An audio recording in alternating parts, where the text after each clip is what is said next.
പത്തനംമാറ്റിൻ്റെ upcoming review ആണ് പറയുന്നത്. നന്ദുവിൻ്റെ കൈയും പിടിച്ച് അനി പോകുന്നത് ഇങ്ങനെ അസൂയയോടുകൂടി നോക്കി നിൽക്കുകയാണ് അനാമിക. പിന്നീട് മണ്ഡപം കാണിക്കുന്നുണ്ട്. ഗോവിന്ദൻ്റെയും കനകയുടെയും അവസ്ഥ കണ്ട് എല്ലാവർക്കും സങ്കടമാകുന്നുണ്ട്. മരിച്ച അവസ്ഥയിലാണ് ഗോവിന്ദൻ ഇരിക്കുന്നത്. അവരെ എന്തു പറഞ്ഞ് സമാധാനിപ്പിക്കണമെന്നും പോലും ആർക്കും അറിയുന്നില്ല. എല്ലാവരും ഇങ്ങനെ മിണ്ടാതിരിക്കുന്നത് കാണുമ്പോൾ ജലജ അപ്പിക്ക് കണ്ണു കാണിക്കുകയാണ്. എന്നിട്ട് പറയുകയാണ്, അബി നീ പോയി കാറെടുക്ക് എന്ന് പറയാൻ. തീർന്ന സമയത്ത് ജാനകി ചോദിക്കുന്നുണ്ട് എവിടേക്കാണെന്ന്. വീട്ടിലേക്കാണെന്ന് ജലജ മറുപടി പറയുന്നുണ്ട്. അപ്പോൾ ജാനകി ചോദിക്കുകയാണ് എന്തിനാണ് എന്ന് ചോദിക്കുക. അപ്പോൾ ജലജ പറയുന്നുണ്ട് പിന്നെ ഇവിടെ എന്തിനാണ് നിൽക്കുന്നത്, എല്ലാവരുടെയും വായിലുള്ളത് കേൾക്കാനാണോ എന്ന് ചോദിക്കുകയാണ്. അപ്പോൾ ജാനകി പറയുന്നുണ്ട് കേട്ടോ, ഇങ്ങനെയുള്ളൊരവസ്ഥയിൽ എൻ്റെ കൂടെ നിൽക്കാതെ നീ വീട്ടിലേക്ക് പോകുകയാണോ ജലജ എന്ന് ചോദിക്കുക.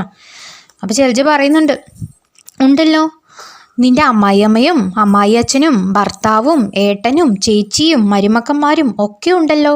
ഞാനുണ്ടായിട്ട് എന്ത് ചെയ്യാനാ, നിൻ്റെ കൂടെ നിന്നിട്ട് ചീത്ത കൊള്ളാനോ. നീ ഇവിടെ നിന്നിട്ട് എന്തിനാ ജാനകി, ഈ സമയം നിൻ്റെ മകനും ആ നന്ദുവും തമ്മിൽ കല്യാണം തന്നെ നടന്നു കഴിഞ്ഞിട്ടുണ്ടാകും. വീട്ടിൽ പോയി ആരതെ ഒഴിഞ്ഞ് കേട്ടേണ്ടേ അവരെ, അതിനുള്ളതൊക്കെ റെഡിയാക്കിക്കോ എന്ന് പറയുന്ന സമയത്ത് ജാനകി ഞെട്ടുന്നുണ്ട്. എൻ്റെ അമ്മയുടെയും അച്ഛൻ്റെയും ദയവ് കാരണം കൊണ്ടാണ് തെരുവിലിരിക്കേണ്ടവരൊക്കെ ഈ അനന്തപുരിയിൽ ഇങ്ങനെ വിലസി നടക്കുന്നത് എന്ന് ജലജ പറയുകയാണ്. അപ്പോൾ ജാനകി ചോദിക്കുന്നുണ്ട് ശരിക്കും അവരുടെ കല്യാണം കഴിഞ്ഞിട്ടുണ്ടാകും എന്നാണോ നീ പറയുന്നത് എന്ന് ചോദിക്കുക. അപ്പോൾ ജലജ പറയുകയാണ് നമ്മുടെ അനിക്ക് അത്ര ധൈര്യമൊന്നുമില്ല, പക്ഷേ ഇവരുടെ കുടുംബമുണ്ടല്ലോ കള്ളത്തരം മാത്രം പറയുന്നവരാണ്. ഇവർ അവനെ വെറുതെ വിടുവോ, മൂന്നാമത്തവളെയും കൂടി നമ്മുടെ വീട്ടിലേക്ക് കെട്ടിച്ചു വിട്ടാലേ ഇവരുടെ കണക്കുകൂട്ടൽ ശരിയാകുകയുള്ളൂ എന്ന് പറയുകയാണ്. കേൾക്കുന്ന സമയത്ത് സ്റ്റോപ്പ് ഇറ്റ് എന്ന് പറഞ്ഞൊരു സൗണ്ട് കേൾക്കുകയാണ്. ഈ സൗണ്ട് കേട്ട് എല്ലാവരും നോക്കുന്നുണ്ട്. അപ്പം നമ്മുടെ അനി നന്ദുവിൻ്റെ കയ്യും പിടിച്ചിങ്ങനെ നടന്നു വരികയാണ്. ഇത് കാണുന്ന സമയത്ത് എല്ലാവരും ഞെട്ടുകയാണ്. എന്നിട്ട് അനി വന്നിട്ട് പറയുന്നുണ്ട് എന്താ അപ്പച്ചി നിങ്ങൾ പറയുന്നത്, ഈ കുടുംബത്തെപ്പറ്റി നിങ്ങൾക്ക് എന്താ അറിയാം, അതുപോട്ടെ നന്ദുവിനെ കുറിച്ച് നിങ്ങൾക്ക് എന്താ അറിയാം. ഒരാളെക്കുറിച്ച് സംസാരിക്കുമ്പോൾ ശരിക്കും അയാളെക്കുറിച്ച് അറിഞ്ഞിട്ട് വേണം സംസാരിക്കാൻ, അതിന് പറ്റിയില്ലെങ്കിൽ വായ മൂടിയിട്ടിരിക്കണം എന്ന് വളരെ ശക്തമായി തന്നെ നമ്മുടെ അനി പ്രതികരിക്കുകയാണ്. ഇത് കേൾക്കുന്ന സമയത്ത് അബി പറയുന്നുണ്ട് എന്തിനാ ഇപ്പോൾ എൻ്റെ അമ്മയോട് ചാടി കളിക്കുന്നത്, ഇവിടെ നിന്നും കാണാതായ നന്ദു ഇപ്പോൾ നിൻ്റെ കൂടെ എങ്ങനെയാണ് വന്നത്, എൻ്റെ അമ്മ പറഞ്ഞതിൽ ഇപ്പോൾ എന്താ തെറ്റുള്ളത്, ഇവിടെയുള്ളവരെല്ലാം എൻ്റെ അമ്മയെ കുറ്റം പറയുന്നവരാണെന്ന് പറയുകയാണ്. അപ്പം ജാനകി ഇടപെടുകയാണ്, അനി ആരും തെറ്റ് ചെയ്തിട്ടില്ലെങ്കിൽ കല്യാണ മണ്ഡപത്തിൽ ഇരിക്കേണ്ട പെണ്ണെങ്ങനെയാണ് കാണാതായത്, എവിടേക്കാണ് ഇവൾ പോയത്, ഇപ്പോൾ നിൻ്റെ കൂടെ എന്തിനാ തിരിച്ചു വന്നത് എന്ന് ചോദിക്കണം. കേൾക്കുന്ന സമയത്ത് ആനി പറയുന്നുണ്ട് നന്ദുവിനെ കാണാതായാൽ ഇവിടെ എന്തൊക്കെ പ്രശ്നങ്ങൾ ഉണ്ടാകുമെന്ന് എനിക്കറിയാം, എന്തൊക്കെ കെട്ടുകഥകൾ ഉണ്ടാകുമെന്നും എനിക്കറിയാം. എന്നെയും വീട്ടിൽ കാണാതായപ്പോൾ ഞങ്ങൾ രണ്ടുപേരും ചേർന്ന് ഓടിപ്പോയി എന്നുവരെ കഥകൾ വന്നു കാണുമെന്ന് എനിക്കറിയാം.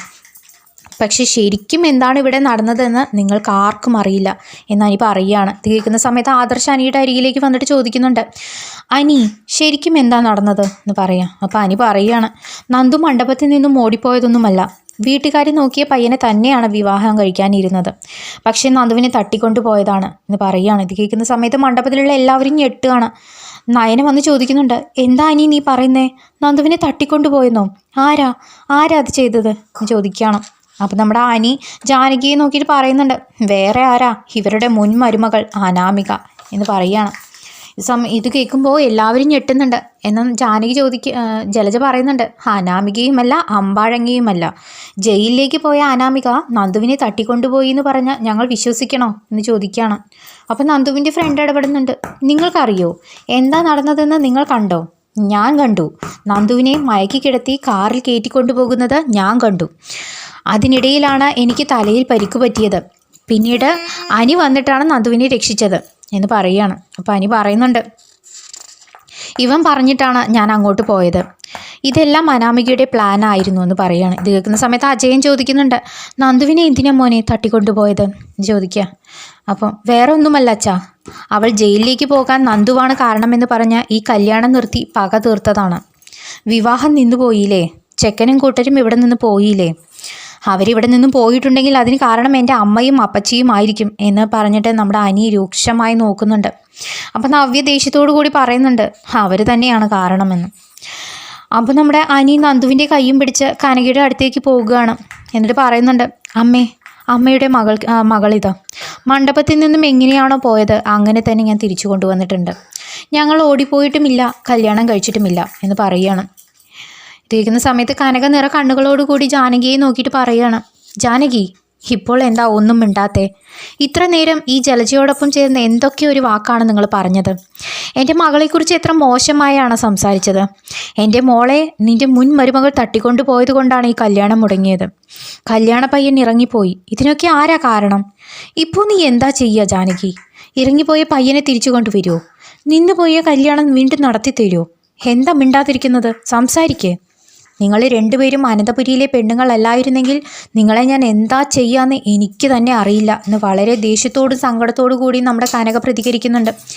ഇത് അപ്പോൾ ഗോവിന്ദൻ പറയുന്നുണ്ട്, കനകേ വിവാഹം നിന്നോട്ടെ, കല്യാണ പയ്യൻ പൊയ്ക്കോട്ടെ.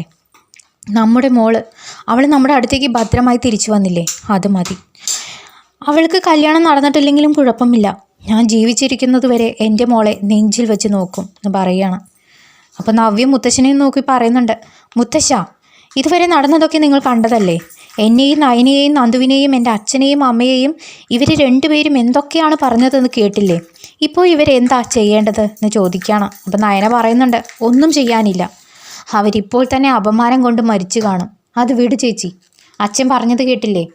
നന്ദു നമുക്കൊരു കേടുമില്ലാതെ കിട്ടിയില്ലേ, അത് മതി നമുക്കെന്ന് പറയുക. ഇത് കേൾക്കുന്ന സമയത്ത് കനക ചോദിക്കുന്നുണ്ട്, എന്ത് മതി എന്നാണ് നയനമോളെ നീ പറയുന്നത്? ഇവർ കാരണമല്ലേ, ഇവർ പറഞ്ഞ വാക്കുകൾ കൊണ്ടല്ലേ കല്യാണ പയ്യൻ നമ്മളെയും നമ്മുടെ കുടുംബത്തെയും കുറിച്ച് മോശമായി പറഞ്ഞിട്ട് ഇറങ്ങിപ്പോയത്. ആരുടെയൊക്കെ വായടയ്ക്കാൻ പറ്റും മോളെ? കല്യാണം മുടങ്ങി ജീവിതാവസാനം വരെ നന്ദു ഇങ്ങനെ ഒറ്റത്തടിയായി നിന്നു പോകണമെന്നാണോ നീ പറയുന്നത്? നാളെ അവളെ കല്യാണം കഴിക്കാനായി ആരാ കടന്നു വരിക? ഇവർ കാരണം എൻ്റെ മോള് ജീവിതാവസാനം വരെ ഇങ്ങനെ തന്നെ ഇരിക്കണമെന്നാണോ എന്ന് കനക സങ്കടത്തോടു കൂടി പറയുകയാണ്. ഇത് കണ്ടിട്ട് ആദർശ് പറയുന്നുണ്ട്, അങ്ങനെ ഒരിക്കലും ഉണ്ടാകില്ല എന്ന് പറയുകയാണ്. ഇത് കേൾക്കുന്ന സമയത്ത് എല്ലാവരും നോക്കുന്നുണ്ട്. ആദർശ് മണ്ഡപത്തിലേക്ക് കയറിയിട്ട് താലി എടുത്തുകൊണ്ട് വരുന്നുണ്ട്. എന്നിട്ട് പറയുകയാണ്, നന്ദുവിനെ എൻ്റെ അനിയൻ മനസ്സറിഞ്ഞ് സ്നേഹിക്കുന്നുണ്ട്. ആര് കാരണം നന്ദുവിന് ചീത്തപ്പേര് കേൾക്കേണ്ടി വന്നോ അവൻ തന്നെ അവളുടെ കഴുത്തിൽ താലി കെട്ടും എന്ന് പറയുകയാണ്. ഇത് കേൾക്കുന്ന സമയത്ത് എല്ലാവരും ഞെട്ടുന്നുണ്ട്. ആദർശ് എന്നിട്ട് അനിക്ക് നേരെ താലി നീട്ടുന്നുണ്ട്.